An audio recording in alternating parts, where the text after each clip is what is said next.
और मैंने जब विधायक था उस समय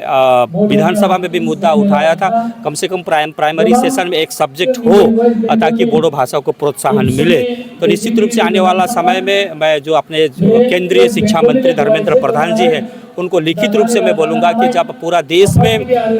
बोडो ये नेशनल एजुकेशन पॉलिसी चालू होगा तो उसमें बोडो भाषा का भी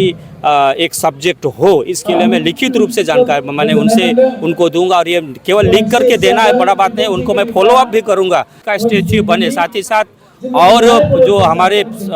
समाज में काम करते थे उनका भी स्टेज, और इसका शुरुआत मैं यहीं से इसी पवित्र भूमि से करना चाहता हूं। और आने वाला समय मेरा टेन्योर में एक सुंदर एक कम्युनिटी हॉल बना के तीनों व्यक्तित्व जो तीनों महान व्यक्ति है तीनों का एक साथ बनाएंगे और इसको एक साथ उद्घाटन करेंगे। और उसमें मेरा आवेदन रहेगा कि हमारे जितने भी बोडो संप्रदाय के लोग हैं सभी का प्रतिनिधित्व आ रहे, उनका उपस्थिति रहे और एक हम ऐसा व्यक्तित्व से उसका उद्घाटन करना चाहेंगे कि इतिहास के पन्नों में लिखा रहेगा सब।